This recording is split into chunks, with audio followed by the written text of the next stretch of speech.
저희 아빠가 전화 와서 이러더라고요. 너 집 살려면 윤석열 뽑아야 된다고. 절대 심상정을 뽑지 말아라. 너 윤석열 된다.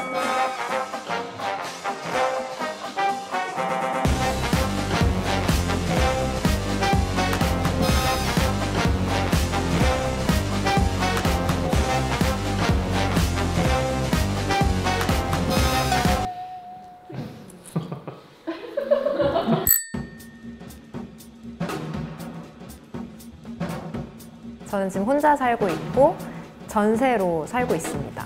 근데 저희 아빠가 전화 와서 이러더라고요. 너 집 살려면 윤석열 뽑아야 된다고.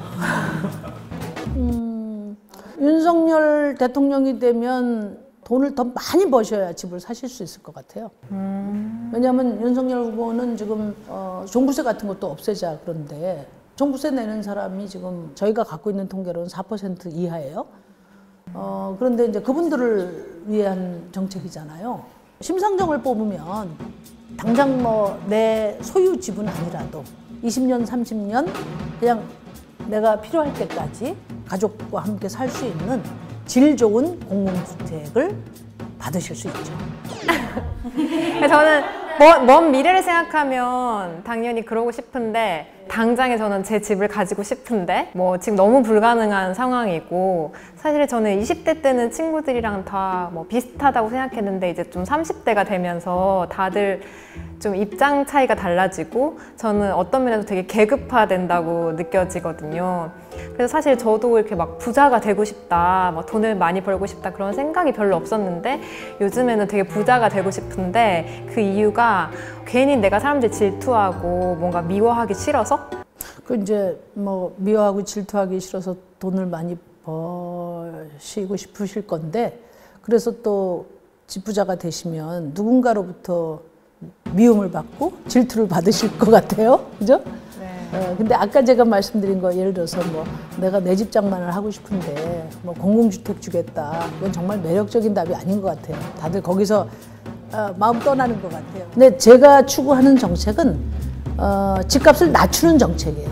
지금 너무나 거품이 많고 집 한 채 살려면 평생 다 해도 영끌을 해도 안 되거든요, 대다수가. 그래서 집값을 하향 안정화시키는 전략을 강력하게 추진하겠다. 사장님은 부자가 되고 싶잖아요. 네, 부자가 되고 싶습니다. 저희도 부자가 되고 싶고 그 기존에 지난 사람들은 다 부자 됐는데 청년 세대가 이제 어떻게 공공주택 가고 금융에 살고 뭔가 이런 유익을 봐야 되는지 이렇게 들어보면 어떻게 그래서 부자가 된 이제 분들이 행복하냐? 아마 아까도 말씀드렸지만 행복할 것 같은데요. 근데 이제 행복이 오래 가지 않아요. 왜냐하면 이제 종부세를 내보고 싶다. 약간 이런 아니 이제 생각을 이런 하시죠. 거죠. 큰 짐을 짊어지고 이제 집을 산 거잖아요. 마음 놓고 내가 내 돈 가지고 사면 아마 지금 말씀하신 것처럼 기쁜데 그런 분들은 많지 않을 거예요. 이제 앞으로는 이제 내 집 장만을 해서 로또를 얻는 그런 시대를 이제 끝내야겠죠. 그럼 공평한 거 아니에요, 그죠?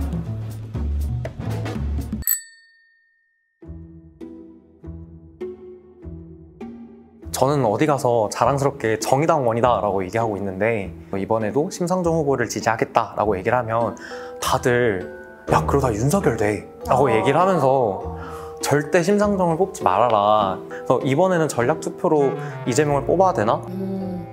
일단 뭐 우리 정의당원이신데 제가 먼저 말씀드리고 싶은 거는 심상정을 안 찍어도 징계위원회 회부가 하거나 제명당할 일은 없다는 것을 제가 먼저 말씀드리고요.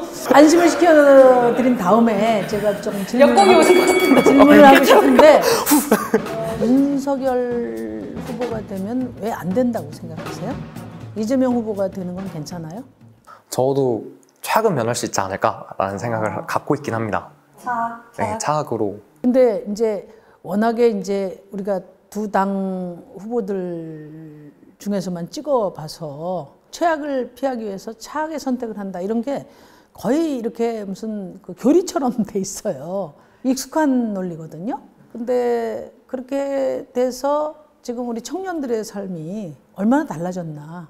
저는 심상정 의원님 진짜 좋아하는데 어차피 뽑아도 안 될 거니까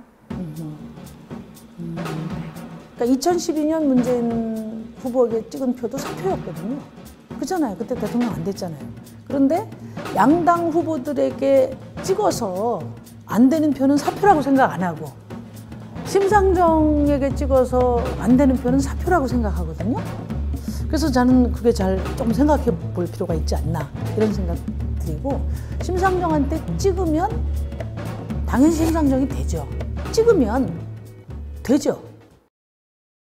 제가 이제 말씀드리고 싶은 거는 대통령 선거는 물론 대통령을 뽑는 게 가장 중요하죠. 그렇지만 이 대통령 선거는 이제 우리 정치가 나가야 될 방향, 우리가 시대 정신이라고 이야기하는데 그것을 국민들이 투표로서 시대 정신을 제시하는 거거든요. 결국은 지금까지의 정치에 비해서 변화될 수 있는 그 가능성은 심상정이 10%를 얻느냐, 20%를 얻느냐, 당선되느냐, 저는 여기에 달려있다 그런 생각이 들거든요. 근데 저 굉장히 설득당했어요. 아 진짜로? 설득당했는데 심상정 뽑으면 심상정 됩니다는 말은 아직 아닌 것 같아요.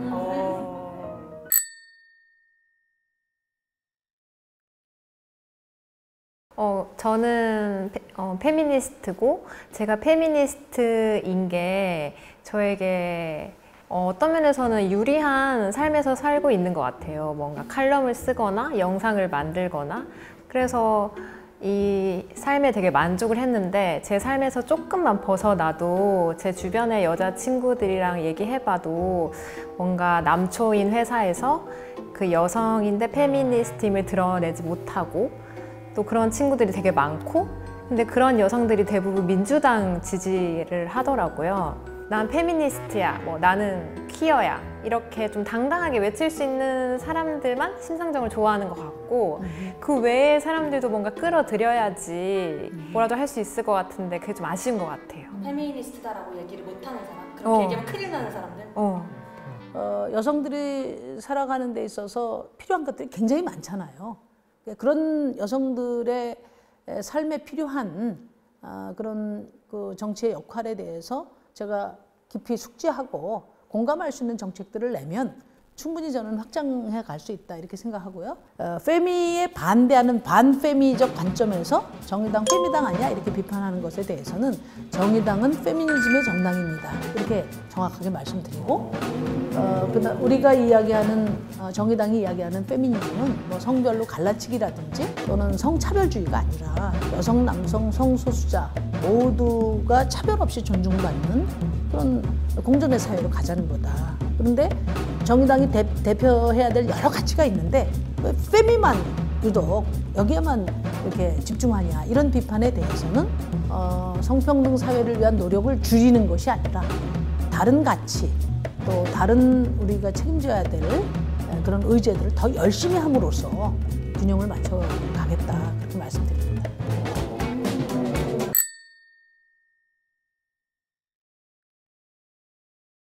저랑 이제 제 친구들이랑 올해 같이 그 차별금지법을 추진한 정치인들에 대한 인터뷰집을 만든 적이 있었는데 그때 심상정 후보님 참여해 주셨거든요.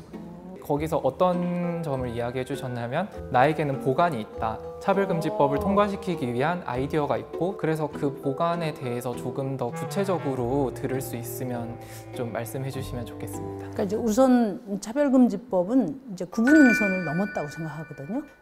시민들 지지도 80% 이상이 되고 뭐 교계 일부에서 반대하지만 교인들 지지도 50% 이상이 넘거든요. 그러니까 절대 다수의 대한민국의 합의가 이루어진 거예요. 남은 일은 이 시대적인 요구 또 국민적 합의를 국민의 대의기구에서 받아 안아야 된다. 그래서 심상정이 지지율이 막 오른다. 그러면 아마 차별금지법 바로 가져가려고 할걸요. 그럼 심상정은 믿어도 되는 정치인일까요? 교회에 가서 태세전환해서 아부할 일은 내가 대통령 되기 위해 그럴 일을 할 일은 없다 이렇게 할 수 있나요? 목사님들이 그랬어요. 마지막에 안 되니까 맨 앞에 서지만 말아달라 그런 말씀 하셨거든요. 그래서 제가 목사님들께 그랬어요. 목사님, 제가 원래는 이 차별금지법 대열에 뒤에 있었어요. 그런데 목사님들이 반대하고 또 압박을 하니까 앞에 있는 사람들이 다 도망간 거예요. 그래서 저는 그 자리에 서 있는데 제가 맨 앞줄이 됐어요. 근데 제가 이 자리에서 물러서면 우리 사회에 있는 우리 시민인 수많은 우리 성소수자들은 도대체 누가 대변합니까? 그래서 제가 물러설 수가 없어요. 제가 마지막이에요. 그렇게 제가 말씀을 드렸죠. 저는 제가 정치를 하면서 우리 사회에서 단 한 사람도 차별과 혐오에 방치되도록 내버려둬서는 안 된다. 그런 소신을 갖고 차별금지법을 추진하고 있습니다. 근데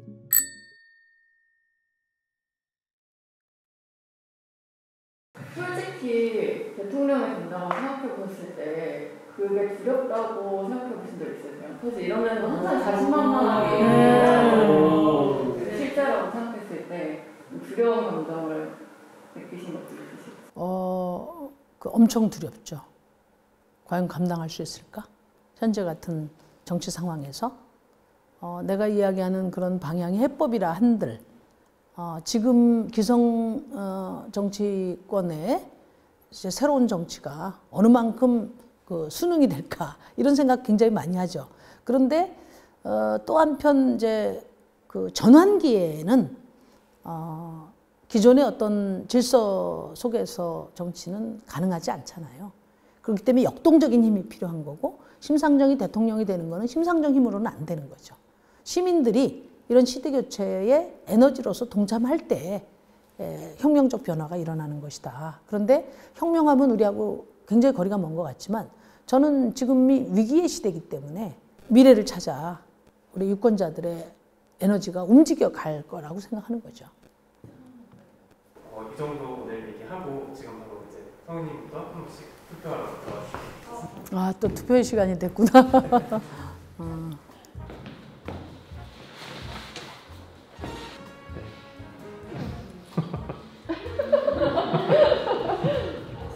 투표는 짠 했습니다.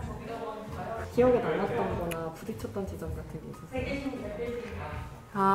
사실 뭐 질문만 하면 할 수 있습니다. 심상정이 할 수 있습니다. 자꾸 이런 얘기만 해서 약간 좀 지겨운 면도 있었는데 마지막에 만약에 진짜 된다면 두렵지 않을까요? 라는 질문이 되게 인상적이었고 거기에 두렵다고 했을 때 저 약간 인간적인 호감을 느꼈습니다. 찍었습니다. 제 정치적 효능감을 높여주실 것 같다는 생각이 들었거든요. 저 비전은 좋은데 지지율은 안타깝다. 정말 차별금지법이 됐으면 좋겠다는 마음으로. 어디서 설득을 당했냐면 심상정 10% 나오는 거랑 20% 나오는 거랑 당선되는 거랑 다르다. 그랬을 때 그러면 내 표는 차별금지법 해줄 사람한테 들어가야 내 소중한 친구들이 더 이상 목숨을 버리지 않을 거라고 한다면 어쩔 수 없다. 차별금지법 해줄 사람을 뽑을 수밖에 없다.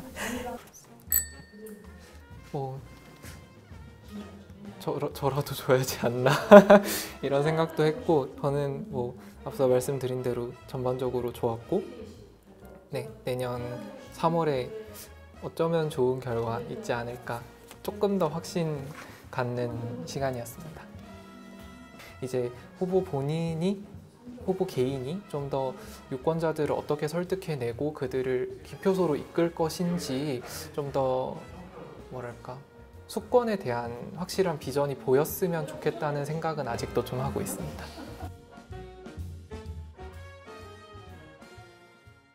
다페이스가 5주년 기념 후원 캠페인을 시작합니다.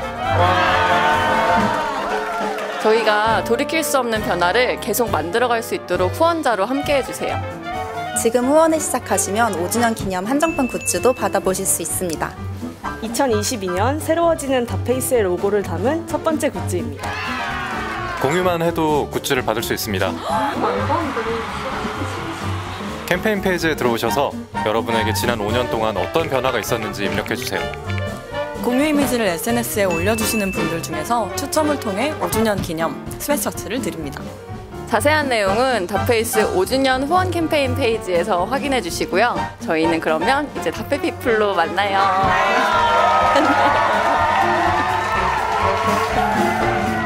기대할게요.